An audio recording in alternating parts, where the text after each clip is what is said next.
A while ago, we had a Q&A series on our YouTube channel that I eventually stopped making because I thought it was getting a little bit repetitive, a little bit boring, and it wasn't all that interesting. Q&A videos on YouTube are not the most original or creative content, so I eventually axed it. But recently, I've been getting a couple of questions from you guys on subjects related to stuff like why I'm not getting coaching for climbing to Master Tier, what my strategies and thoughts are on certain things, and recently a guy also put a big post on our subreddit, this guy Question Everything, where he talked about a lot of things that he wanted to ask me in a little bit of a mid-season AMA update. His post was surprisingly well thought out, so I thought I would go ahead and, rather than just answering the questions here on our subreddit, answer them for everyone, since some of these subjects seem to be things that a lot of you guys have questions about. So today we're going to be going through and doing a little bit of an AMA, which I hope you guys don't mind. Let's go ahead and start talking about some things. Question 1. You seem pretty steadfast on your decision to not receive coaching. Why is that? I think I can probably best describe my reasoning in a couple of different analogies, the first of which being, I don't believe there's a single pro player in NALCS, EULCS, Korean LCK, Chinese LPL, or in any professional league in the entire world. There is not a single professional player who got to be a professional because he got coaching on how to climb through solo queue. No pro player got hard stuck in low diamond and then went to a better player and paid them for coaching, and then they started climbing and just became one of the best players in the world through that. I believe that every single one of the great players in the world got there because they were able to analyze the game and get good on their own, and that made them a much better player rather than if someone else showed them all the ropes of high-tier strategies. A few of you guys have likened my stubbornness to receiving coaching as if I was a student and I went into a math class that I just didn't listen to anything the teacher had to say because I wasn't going to get taught anything. I wanted to learn everything on my own. That's something that is maybe a bit of an interesting comparison, but it's not all that accurate or relevant to our current situation, because in math, everything is finite. Everything is formulaic. Everything is the same. 2 plus 2 will always equal 4, and the way that a math formula works, it's always going to work that way until the end of time. However, in League of Legends, things are not static in that way. In League of Legends, things constantly change from patch to patch, where champions are buffed and nerfed, certain strategies do well, other strategies come and go, and at the end of the day, a lot of things are different from one year to the next. If I learn how to play League of Legends through other people telling me and I just get good because, oh, I learn a certain strategy from a certain meta, I don't believe that's going to help me in the long run when a new strategy comes up, because I didn't learn how to climb through solo queue just of my own wits. I had someone else tell me, so when things change, I'm not going to always have someone else there to tell me how to play. I think that if I figure out how to analyze the game myself and learn how to develop strategies on my own, then I'm going to be much better off in the future when it comes to climbing in future seasons and staying at a high tier of play rather than eventually falling off as the years go by. Question 2. Once you reach Master Tier, what happens then? I think this is a pretty interesting question since I haven't thought about it all that much. I think once I reach Master Tier, I'm probably going to make a Smurf account and use it to start grinding games. I want to spend the time learning new champions, particularly Gangplank. I really want to spend a lot of time playing hundreds of games of Gangplank. He might be the most interesting champion top lane in League of Legends, in my opinion. And I want to spend some time grinding games on stream where I don't have to worry about losing my rating and can just have some fun playing new things. But after that, I still want to play on my main account. I still want to continue grinding and making sure I can hold Master Tier. A lot of people that get to Master or even Challenger eventually fall. Currently, this past week, both Tobias Fate and Nightblue 3 were lower rated than I was for an extended period of time. They fell down to low diamond, so I have no illusions that I'm going to be able to hold Master Tier forever, but I want to take some time to enjoy it and also focus on learning new champions. Next question, why don't you collaborate or play with friends? And then this guy goes on to talk about how he watches a number of YouTubers that get pretty successful and popular on YouTube through series where they play with friends and have fun with a bunch of different people in the same game. Now, there's a couple of reasons why I don't do that and don't make those kinds of videos. One of the reasons being I don't really play League of Legends socially. I don't play League for friends and fun and silly nonsense like that. I play League of Legends seriously for a competitive drive. I really want to get good at the game and focus on myself rather than playing it casually with a bunch of guys I know. Secondly, the other reason why I don't really do this is because I don't really have any friends that play League of Legends.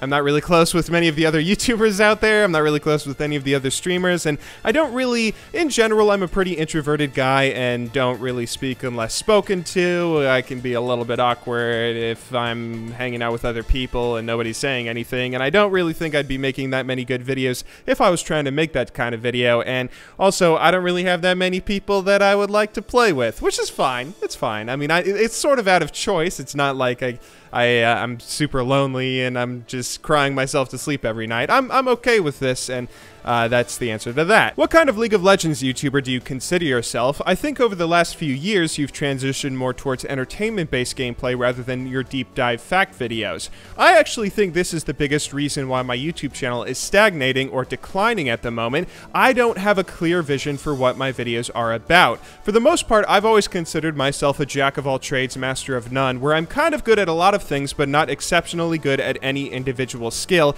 and it's hurt my YouTube channel in a number of ways, I believe. I don't think I'm all that funny, so I can't just go and be a comedy YouTuber. I'm not the best player out there, so I can't be too analytical with a lot of the videos I make. A lot of people don't take my opinions all that seriously or analysis all that seriously, and at the end of the day, I kind of want to do a little bit of everything. Another reason why my YouTube channel has had this scattered kind of focus is because I really want to make a bunch of different kinds of videos. There's a lot of things that interest me and a lot of things I'd like to talk about, a lot of different kinds of content I enjoy making, and it's kind of difficult for me to hone in on a single idea and do nothing else but that idea. What YouTubers do you consider your rivals to your types of videos? This is something that I've actually thought about before. I would probably say Red Mercy is my biggest rival. If you have watched my videos for a really long time as well as Red Mercy's, you will notice that we have a lot of similar video ideas. He had a Did You Know series back in the day, I had a Did You Know series back in the day. He used to make a bunch of analytical videos on League of Legends and how to play the game.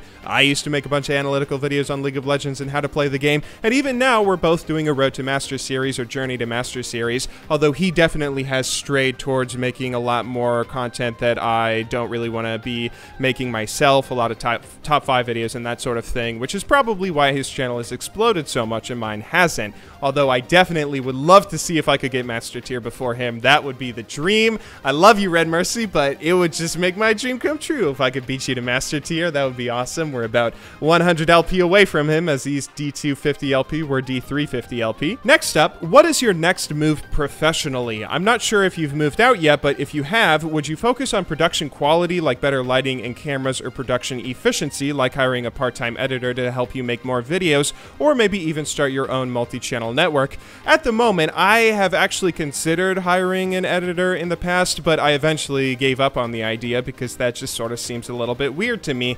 These videos are supposed to be representative of me and my thoughts and my views, and editing is half of the job. Why would I put an editor on my GBay99 channel when this is supposed to be my YouTube channel? Currently, I'm in the process of buying a house, so I would like to set up a proper production studio with a better microphone, a sound interface, and maybe an upgraded computer to help me record a lot more things and have a little bit higher production quality, but at the end of the day, those are all just silly little flares on top of the base content. If I can make good content, then I will be rewarded with views and all that sort of stuff, but at the moment, I'm not making the best content, and no amount of production flair is going to change that. I have to get better at making videos. Next, he asks a couple of money questions, like, has the recent YouTube demonetization of videos affected your channel negatively, as well as have I considered starting a Patreon in the past? Firstly, that demonetization thing has hurt. It's hurt every YouTuber, but don't worry about me. I'll be perfectly fine. I may be taking some sponsors in the future because that is a pretty scary thing to see happen,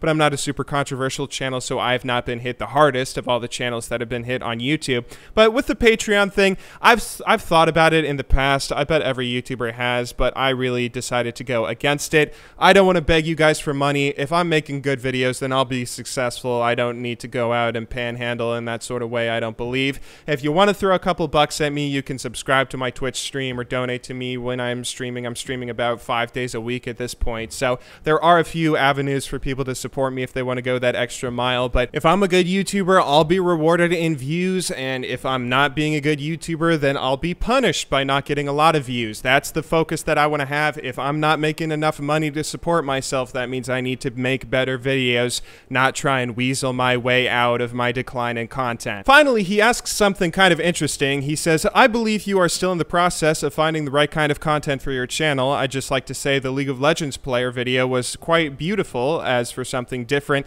and I also appreciate you expanding your personality on your second channel. As a final question, do you think there is space for IRL League content similar to the above video in the YouTube world? I definitely do believe that there is a place for this sort of IRL League of Legends content in the YouTube world, and sketch comedy with League of Legends is something I think could be expanded on quite a bit, although I am not the best comedian, so I don't know if I'll be interested in that myself. But at the end of the day, League of Legends gameplay is so complex, it's so intricate, there's so much that goes on. It's an endless cycle of things to talk about and enjoyable experiences to make into gameplay videos, so that's why the big focus on our YouTube channel has been that. Although I'd definitely be partial to making more IRL content like that, it's always fun to be artsy every once in a while. Anyway, I hope you all enjoyed watching today's video. If you did, we could make this a more regular thing. I don't want to just go back to pumping out a new Q&A video every month, but maybe a couple of Q&A videos every year. One at the start of the season, one at the mid-season update, and one at the end of the season could be good. So we could think about that, but either way, I hope you all enjoyed watching this video. If you're listening to my voice now, thank you for making it all the way to the end. I'll see you all tomorrow, but until then, thank you very much for watching. Good luck in solo queue, and have a wonderful day.